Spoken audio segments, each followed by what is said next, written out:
Independente da sua situação atual, a organização financeira é ponto crucial para você atingir seus objetivos. Nesse vídeo a gente vai falar um pouco mais sobre isso e eu vou mostrar como eu faço na minha vida. Bora aprender?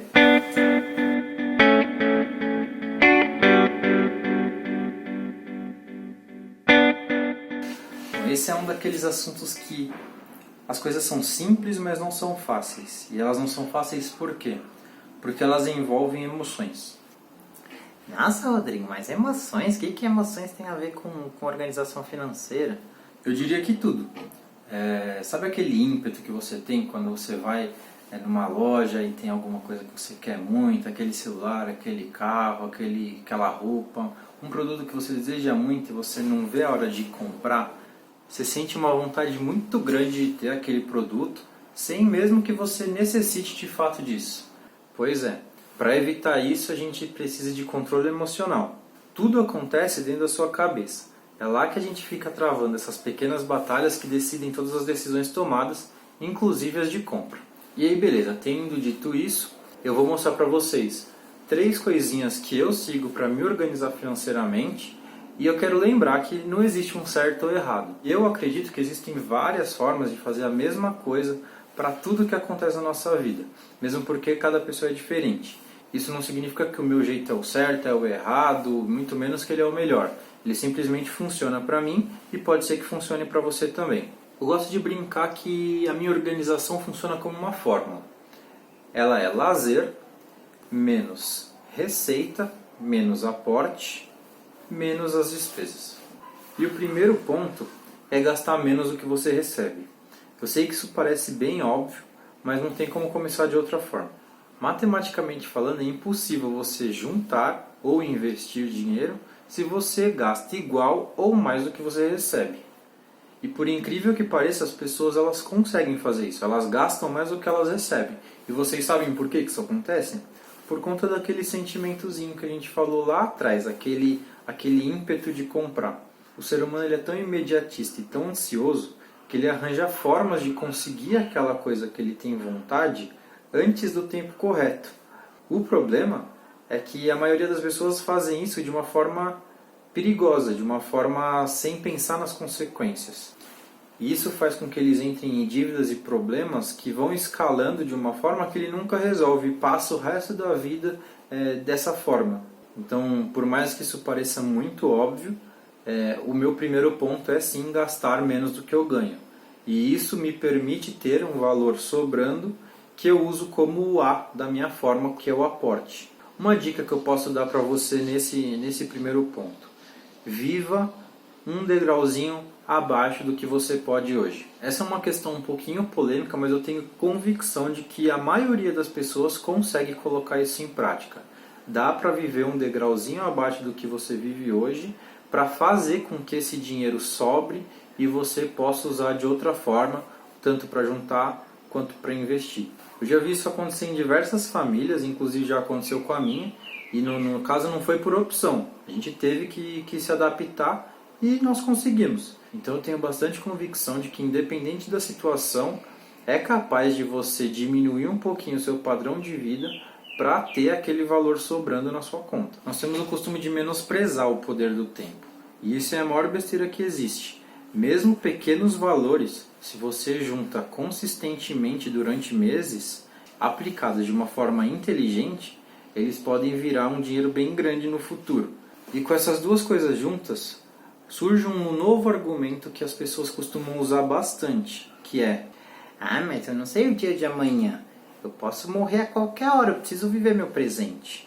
Sim, eu entendo o ponto dessa frase e eu concordo. Ninguém aqui está pedindo para você parar de fazer tudo o que você gosta, não sair mais, ficar trancado só juntando dinheiro. As pessoas são muito extremistas. Elas pegam o que ela escuta e levam para o extremo. Ninguém pede para você fazer isso. Só que você precisa mesmo comer uma pizza toda sexta-feira ou todo final de semana gastar com balada, festa, bebida, coisas desse tipo. Um dia que você deixa de comer pizza, você já tem R$50 sobrando ali. Se você junta R$50 por mês, já é um dinheirinho. Pode parecer pouco para alguns? Pode, mas já é um dinheirinho. E não sei vocês, mas eu prefiro muito mais 50 do que zero. E se a gente viver com esse tipo de pensamento em mente, a gente não ia ter motivo para fazer nada, na verdade. Eu não estou pedindo para você deixar o presente de lado. Eu estou pedindo para você pegar tudo que você deixa para ele, pega uma parcelinha disso e guarda para o seu futuro. Esse futuro também é importante. E é muito mais provável que você viva ele do que o contrário. Morri.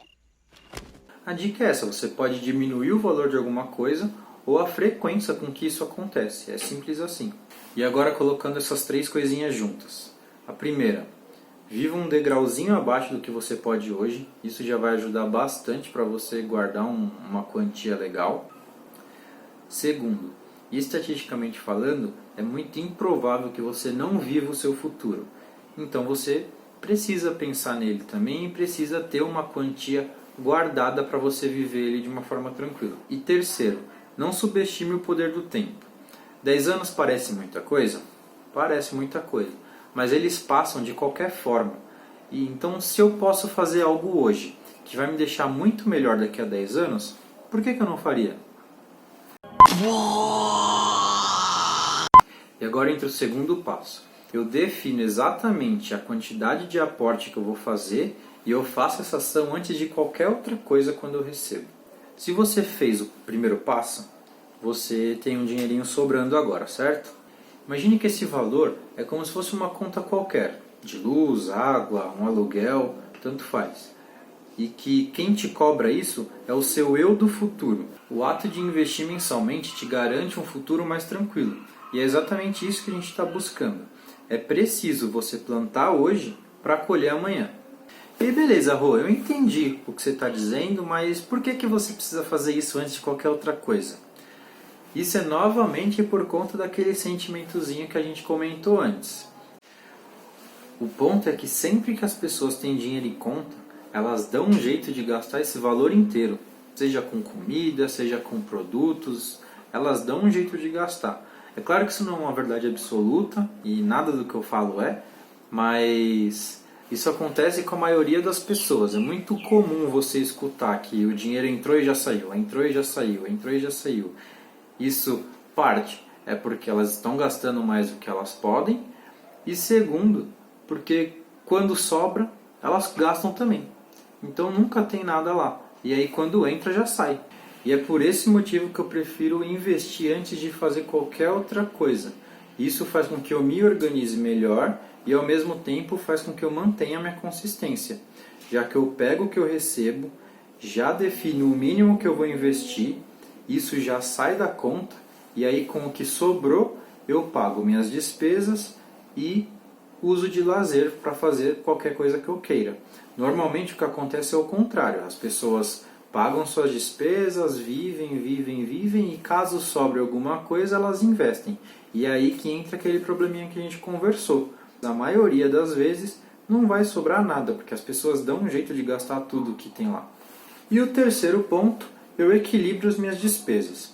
O fator despesas ele pode ser dividido em 2 partes, as fixas e as variáveis. As fixas são aqueles gastos que você todo mês tem. Então entra aqui coisas como conta de luz, conta de água, aluguel, internet, celular, coisas que você todo mês vai gastar e você já sabe que existe aquele custo. E em custos variáveis são aqueles que não são essenciais, por isso eles não acontecem todo mês. Então é aquela pizzinha de sexta-feira, é aquela roupa, um acessório, a balada, festa, bebida, qualquer coisa que não é de fato necessária, ela entra como uma despesa variável. E aí a conta que eu faço é bem simples. O meu lazer é igual à receita que eu recebo menos o meu aporte, entre parênteses, porque isso é o que eu faço primeiro, eu faço isso antes de mais nada, menos as despesas que eu tenho, que aí são os meus gastos fixos. E a gente pode até afirmar que todo o valor do meu lazer que eu uso, ele vira automaticamente uma despesa variável, porque eu usei aquele valor para uma coisa que não vai acontecer todo mês, ele automaticamente naquele mês em questão virou uma despesa variável. Então na prática o L, que é o lazer, ele serve apenas para eu já ter em mente o valor que eu posso gastar naquele mês em questão. Se por algum motivo, algum mês começar com o meu L zerado, significa que eu já não posso gastar nada naquele mês, porque todo o custo que eu recebi já foi aportado e já foi para as despesas. Não sobrou nada para eu poder ir para uma festa, comprar alguma besteirinha ou coisa do tipo. Então naquele mês eu teria que segurar a mão de verdade, porque eu já não tenho nada para gastar. Esse lazer serve exatamente para isso, para eu ter noção do quanto eu posso gastar por mês e o quanto não. E nessa altura, ao decorrer do mês, se sobrar algum valor em lazer, ótimo, eu posso decidir se eu vou investir mais ou se eu vou guardar para o próximo mês para eu gastar com mais coisas de lazer. Mas se não sobrar também, tudo bem, porque eu já cumpri com as minhas obrigações. Eu já tinha separado o quanto eu ia aportar e eu já aportei, e eu já tinha separado o custo das minhas despesas. Então eu já paguei tudo que eu deveria pagar, todos os boletos, todas as contas, e aquele valor era destinado exatamente para eu fazer o que eu quisesse, seja com viagem, seja com produtos, seja com comida, enfim, eu podia de fato fazer o que eu quisesse até ele zerar. Mas quando não zera, eu ainda consigo decidir se eu deixo para o próximo mês ou se eu invisto mais. E eu queria reforçar agora que não existe uma regra. O certo e o errado é muito relativo. O que funciona na minha vida pode não funcionar na sua. Afinal, todas as pessoas são diferentes, cada um vive de um jeito. Mas é assim que eu faço com o meu dinheiro. E se você está muito perdido ou perdida, ou descontrolado e descontrolada, talvez essas dicas te ajudem de alguma forma. E é isso, gente.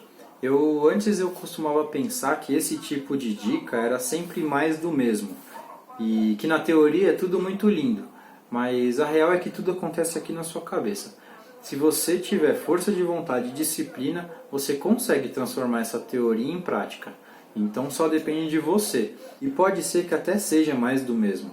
Mas se o conteúdo que eu trouxe, do jeito que eu falo, ajudar uma pessoa sequer, para mim já é o bastante. O objetivo do canal é exatamente esse, a gente aprender junto sobre investimento e até melhorar como pessoas. Por isso, se você tem alguma dica, alguma coisa que você sabe fazer, ou até mesmo a forma com que você organiza o seu dinheiro, deixa aí nos comentários, porque eu vou gostar de ver, com certeza. Eu quero aprender novas formas de fazer o que eu faço. E também, se você gostou, se te ajudou de alguma forma, deixa um like aí no vídeo que vai me ajudar bastante. Por esse vídeo é isso. Muitíssimo obrigado por você ter ficado até aqui comigo e até a próxima. Falou!